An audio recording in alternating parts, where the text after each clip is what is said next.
If you're going to bulk hard, you better train like there's no tomorrow. Otherwise, you're literally wasting the surplus. Oftentimes, I'll see guys gaining tremendous amounts of weight, going from fluffy to obese, but gaining no muscle in the process, running a maintenance phase when they had all the recovery capabilities right there. Then they'll complain, I fell off. Bro, you fell off the training, not the diet. Nobody who bloat maxes gets weaker and smaller unless they're not doing shit with the workouts. Or the program is so bad that this is what happened.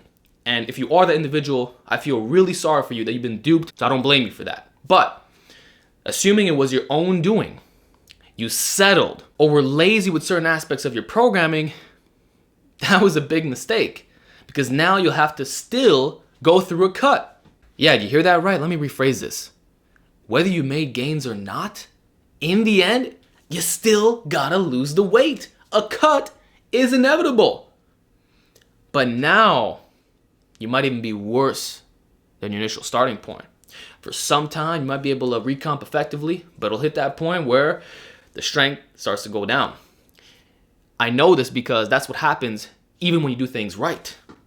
You can bulk up to a heavy weight, put on 50 pounds to your bench, but after getting lean again, maybe the net amount is 30 pounds, which is still great, but that's assuming you gained strength in the first place. If you didn't, it's going to be worse. So even when you do things right, there's still consequences to over bulking. That's why I'm such a big fan of lean bulking, where the weight gain slowly occurs over time, a minor calorie surplus, which when you look at the evidence, appears to be just fine for gaining size. When you go beyond a certain threshold, it's mostly extra fat gain.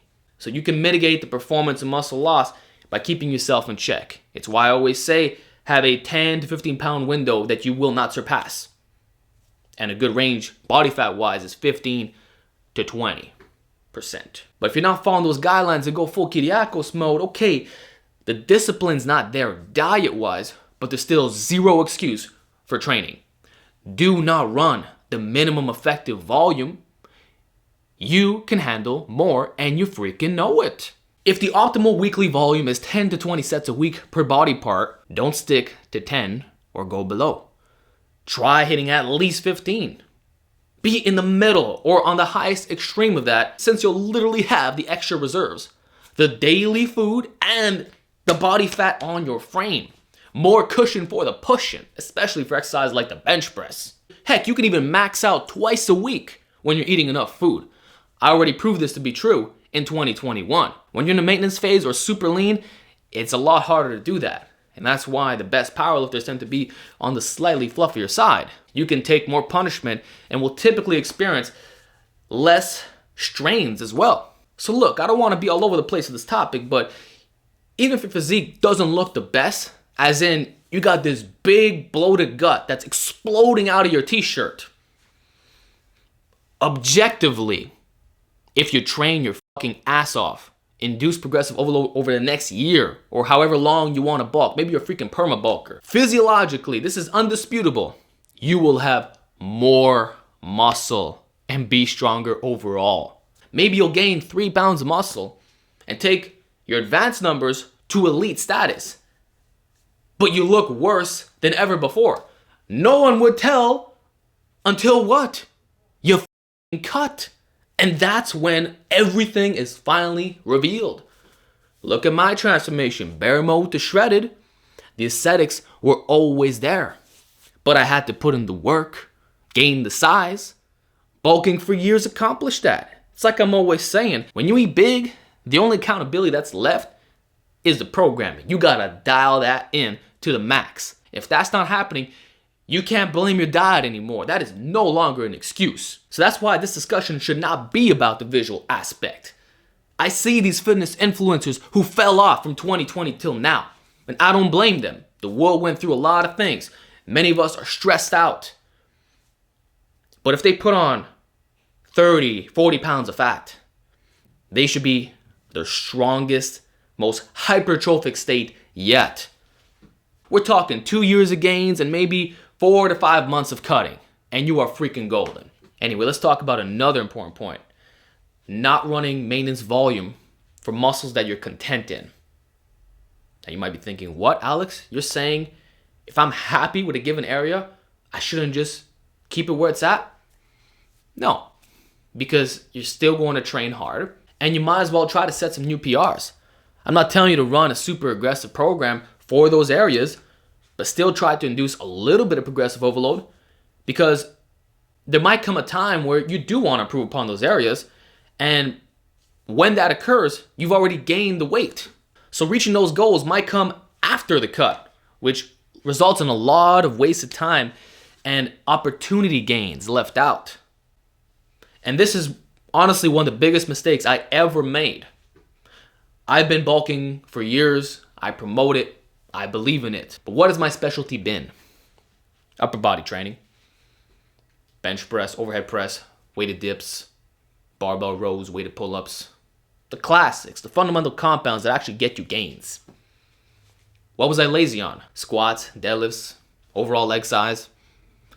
Is it normal that my legs have been a relatively similar size for years, even though I've gone up and down in weight?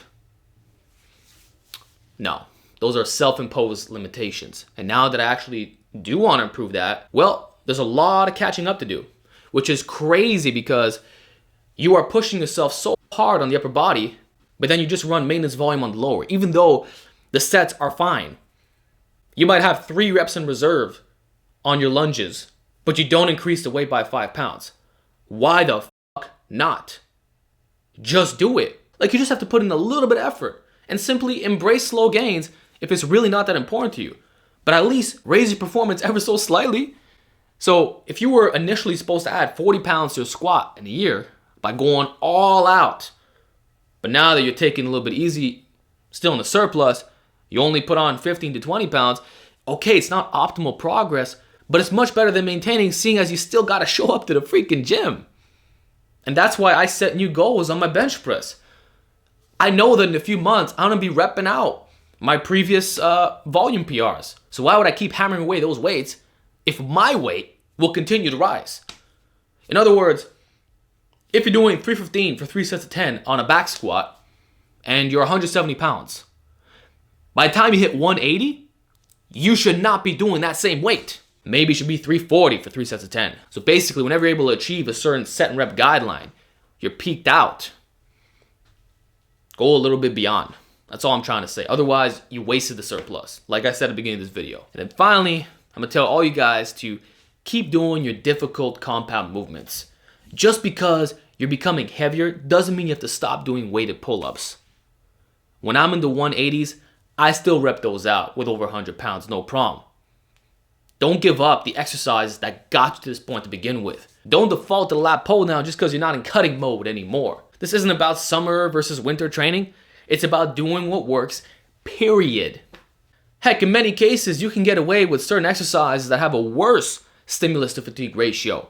You may not feel the best for the next 2 days, but I guarantee the upcoming session will go great. Many times the absolute recovery is still phenomenal. I'm just saying, you can push those extra poundages and difficult movement patterns and get away with it. It's why psychotic programs like Small Love usually require a calorie surplus, and your hunger just increases like crazy. Your body knows what's up, and when you're well fed, you won't be afraid to do the hard stuff. You're not frail, you're a big, bloated tank, ready to conquer the weights, no matter what is thrown at you. Weighted calisthenics or big barbell movements, you freaking got this, and you know it. So stop babying yourself and take advantage of one of the best muscle gaining predictors, the calorie surplus. All you got to do now is optimize your program. So with that said, I'm done talking. Hope you enjoyed the video. Give me your feedback with bulking. Did you ever go through one and not make any gains at all?